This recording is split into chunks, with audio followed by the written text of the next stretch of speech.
Cette vidéo va aussi nous servir à montrer comment à partir d'un schéma électrique, on peut réaliser le circuit. Donc ici, on a quatre circuits électriques, quatre schémas de circuits électriques. On reconnaît ici un circuit en série, c'est-à-dire un circuit dans lequel le courant électrique n'a qu'un seul chemin possible. Il part de la bande plus du générateur, il va faire tout le circuit passer à travers les récepteurs, donc les deux lampes qui sont ici, et revenir à la bande moins. Il n'a qu'un seul chemin possible. On dit qu'il n'y a qu'une seule boucle voulant dire aussi que le circuit sera appelé circuit en série. Pour faire tout de suite la distinction entre les deux circuits, on a aussi ici un circuit en dérivation, c'est-à-dire que le courant électrique qui part de la bande plus du générateur va arriver jusqu'à ce point-là, et là on a un point de dérivation, c'est-à-dire en quelque sorte un peu de courant électrique va passer dans cette lampe et un peu de courant électrique va passer dans l'autre lampe. Donc en fait le courant électrique il a deux chemins possibles, ça peut être plus, là ici dans cette situation-là il y a deux chemins possibles, et ce courant électrique va se rejoindre après au niveau de ce point qui est là pour revenir à la bande moins du générateur. Et donc en fait on est ici sur un circuit en dérivation, c'est-à-dire qu'on a plusieurs boucles, une première boucle entre le générateur et cette lampe, et une deuxième boucle entre le générateur et la lampe qui est située plus bas. Commençons par réaliser un premier circuit, donc ce circuit en série. Dans un premier temps, je dois l'observer pour pouvoir déterminer quels sont les composants que je dois prendre et notamment le nombre de fils. J'ai donc dans ce circuit un générateur, j'ai deux lampes ici et je vais pouvoir compter un fil, un second fil et un troisième fil.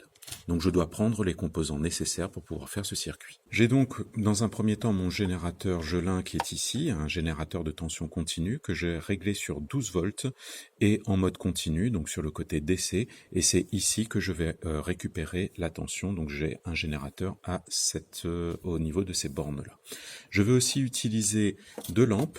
Alors ces lampes ici sont installées dans un support multilampe, donc j'aurais pu mettre deux lampes directement sur le même support, mais pour simplifier la lecture, on dira je préfère utiliser dans un premier temps les deux supports qui sont ici. Donc voici mes deux supports, j'ai encore besoin de trois fils de conduction, donc trois connecteurs.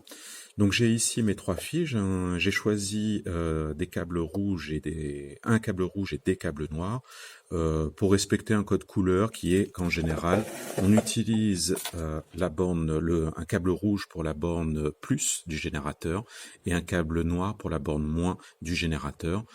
Tout ce qui n'est pas connecté entre ces deux bornes, on peut utiliser les couleurs que l'on souhaite.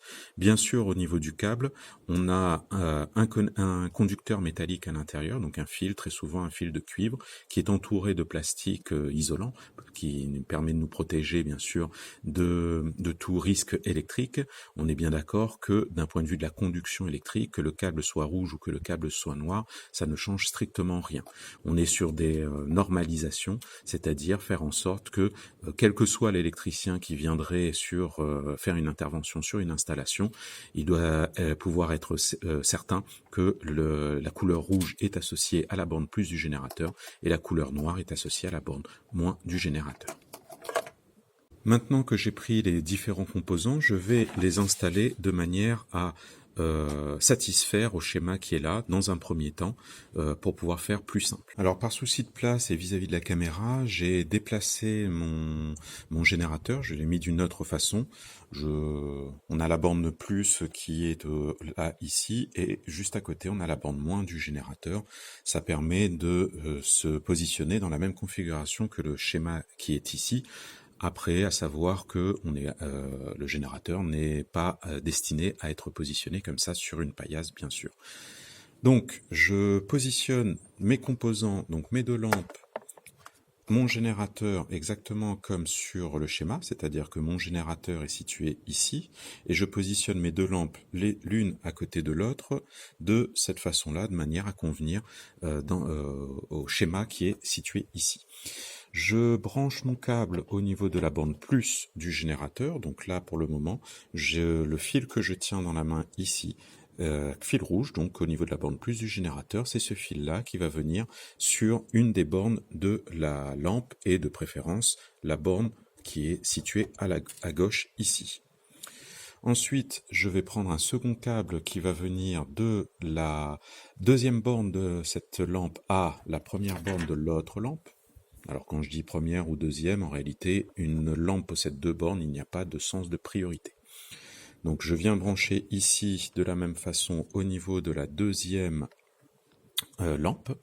Et ensuite, je vais prendre un troisième câble qui va sortir de cette lampe au niveau de la deuxième borne de la lampe et aller à la borne moins du générateur. J'ai donc ici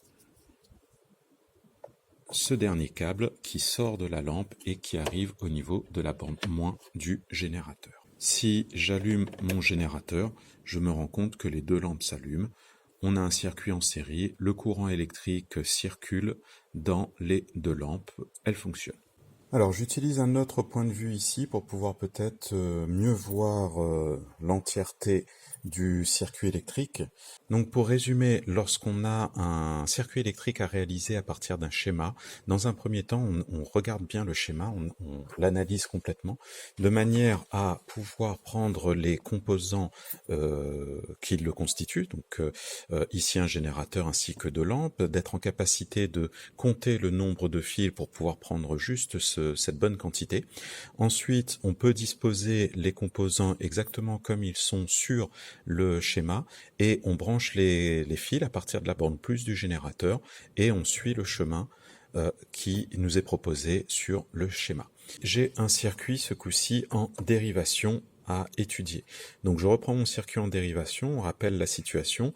Le courant électrique qui part de la bande plus du générateur, qui arrive jusqu'ici, on a une dérivation, un embranchement, c'est-à-dire que le courant électrique, un peu de courant électrique va traverser cette lampe, et un peu de courant électrique va venir traverser l'autre lampe.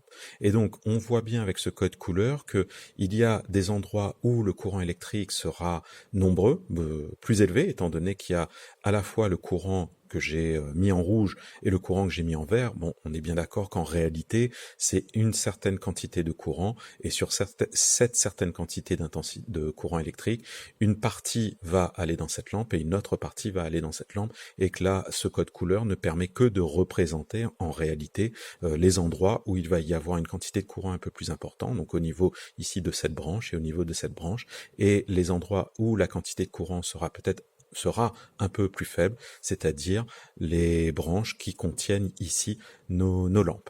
Donc l'idée est strictement la même, c'est-à-dire je regarde quels sont les composants électriques qu'il y a à l'intérieur de mon circuit et le nombre de câbles. Donc là j'ai un générateur ainsi que deux lampes et je vais avoir un premier fil, un deuxième fil, un troisième fil et un quatrième fil.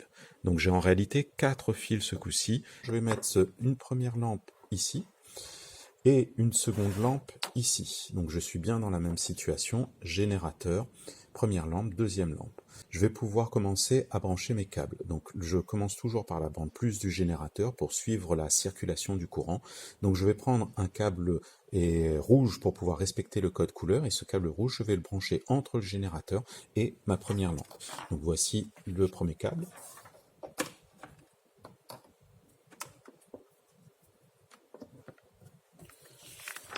Donc je viens de brancher le câble qui est situé ici. Ce courant électrique qui va être apporté par ce câble ici, qui part de la bande plus du générateur, va traverser la lampe et va repartir au générateur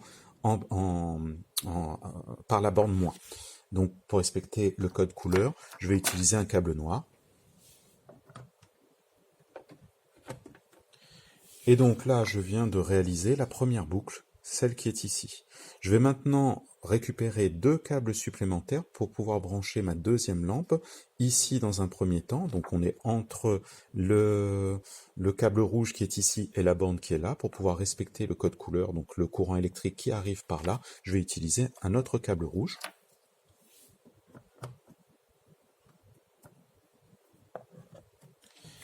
Et ensuite, je vais utiliser un câble noir pour brancher l'autre bande de la lampe, donc ici, de manière à pouvoir faire en sorte que le courant électrique reparte jusqu'à la bande moins du générateur.